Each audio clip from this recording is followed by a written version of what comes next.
Hi guys, this is Klazart bringing another audio commentary, and this time I'm commentating on the final game of the 7-match series. It's not a best of 7 series, it's just a series of 7 games. The 7 games would have been played regardless of the results. However, it just so happens that we're tied up at 3-3 between Savior and Flash. Savior taking the first 3 games of the matchup and Flash taking the previous 3. But unfortunately for Savior, Flash has won 2 million won, while Savior's only won 1.1, since the later games were valued higher for some reason. I don't know why.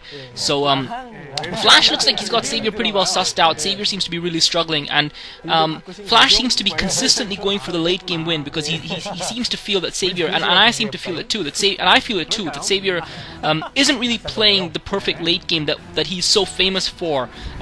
Savior usually was always at his most vulnerable early mid game, but once it got to late game, it was just so difficult to beat Savior, because he fought and fought and fought, and his micro was impeccable, and he made every single unit count. And versus Flash, he just hasn't been doing that. And I think had he been playing against another Terran player who wasn't as much in his prime as Flash is, I think Savior might have been able to come away with a win, considering that he has played some decent StarCraft, especially in the first 3 games.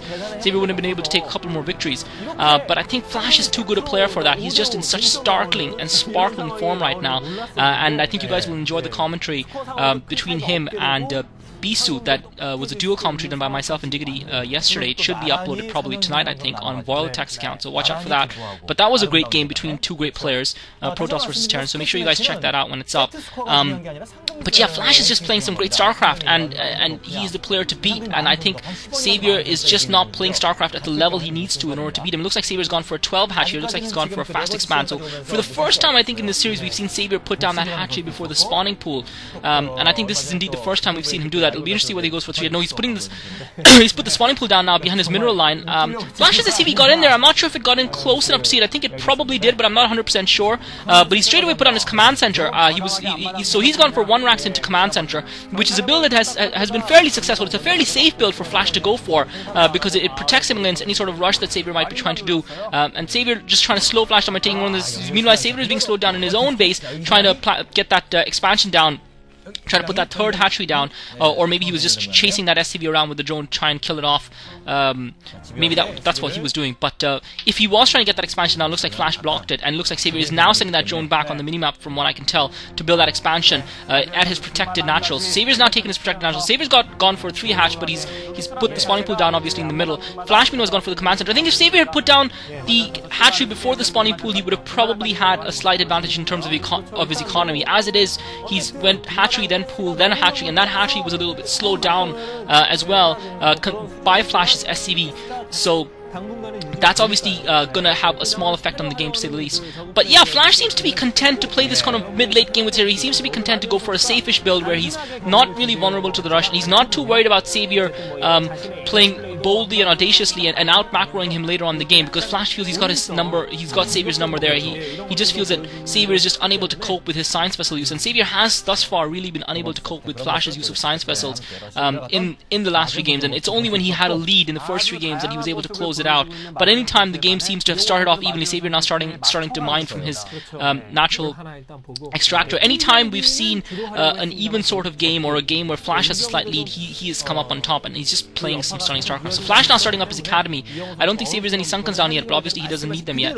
Savior doesn't seem to have much scouting going on either. He didn't get that drone that he sent up into Flash's base, so I'm sure from seeing that command center he had an idea that Flash had gone 1 racks into CC, but nevertheless he didn't get that drone on. Maybe he wanted to conserve the drone, that's why he pulled it back, because he was worried about the Marine coming out from the first racks, assuming that that's what Flash had done, or Savior had assumed that that's what Flash had done. Nevertheless, I think it is a little bit fearful, tentative StarCraft that Savior has been playing. He doesn't seem to be really willing to take too many risks. He's now starting up the Evolution Chamber, and I believe I saw him put down a creep colony as well, very early, without any evidence that his opponent is ready to do too much damage to him. Savior already putting out the creep colony. I think he scouted a handful of Marines. Flash now pushing out with those Marines with Zergling, and he's basically going to be able to pressure Savior here, if Savior falls for it, to spend more resources on Sunkens, even though he's only just completed his academy, he hasn't got any medics out yet. He's getting the comm set up now. So I think I know people have told me that Savior needs to get these Sunkens up in the past. They've said in the previous game, they commented that Savior needed the Sunkens to protect himself. But I think if you look at Savior's past games, you'll find that rather than invest the resources in the Sunkens, he prefers to invest resources in units, in the Zerglings, and keeps his opponent locked back in his base with them.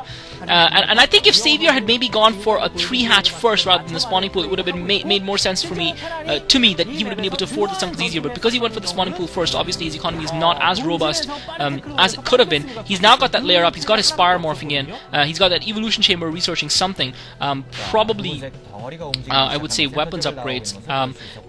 Meanwhile, Flash is ready to push out with his group of medic and Marines. He's left 2 Marines out to guard his ramp, and he takes out Xavier's early. Though Xavier's going to have enough sunkens to cope with this, but that first sunken was up really early, and I'm not sure if he needed it. And again, if Xavier had a decent group of Zerglies there, because it is possible to approach the map, approach that base from a couple of sides. If Xavier had a larger group of Zerglings hiding up there, where he had that single Zergling, he would have been able to go in and possibly even do some damage to Flash, because he only had a couple of Marines there, and then Flash would have been forced to pull his medic and Marine force back in time, which would have given Xavier the time he needed to get his Mutalisk out. As it is, Xavier's been forced to spend the resources on Sunkens, and Flash hasn't committed himself, and this seems to be something that Flash seems to be content to do. I don't think I've ever seen him go in this match for a Sunken break versus Xavier throughout the 7-match series. I don't think I've seen 7-game series, I've seen him go for a Sunken break versus Xavier. I think he seems to be comfortable in the knowledge that he can dominate Xavier mid-late game, and doesn't need to take the risk of trying to break Xavier's sunken line, which is why he's playing this more cautious, the more sort of standard form of StarCraft, and not being forced to take too many risks versus Xavier. Flash now putting on the starport, and that's interesting to say the least, because Xavier in the past was and Xavier looks like he's sending a drone out. Xavier's putting up his 4th attribute in his main, and looks like he's sending another drone out down towards the 5 o'clock expansion. I guess he feels that since Flash went 1 racks into CC, he didn't have much of a lead, and he's trying to give himself a lead by putting that extra expansion down and hoping that if he can get it up for a while. I personally think it's a mistake. I don't think he needs that expansion up and running yet. I think he should try and maybe have done a little bit more damage to Flash with his Mutalisk Harass, maybe try and tech a little bit faster, as opposed to invest the 300 minerals in that expansion. But Xavier's gone for the expansion at the 5 o'clock position nevertheless. His Mutalisks are out. It'll be interesting to see how effective his Mutalisk Harass is going to be here. His Mutalisk Harass hasn't been the best as of late in this series again, and he hasn't really been able to really peg back his opponent. In the past, it wouldn't have mattered, because his late game play was so stellar that all Xavier needed to do with his Mutalisk Harass was keep his opponent back in his base and ensure that his opponent didn't do too much damage to him. Meanwhile, Flash has got turrets in place all over the map, all over his base. He's got that engineer bay up, and obviously he'll be researching upgrades in it, so he's well defended. I don't think Xavier's going to do too much damage to his Mutalisk. Xavier picking off a single Marine with his Mutalisk. He's going to pick off this SCV as well that's building the turret, and he's also gotten in amongst the mineral lines of Flash, but he's now forced to pull out by the 2 turrets that were hammering at him from the supply depots of Flash. So Xavier pulls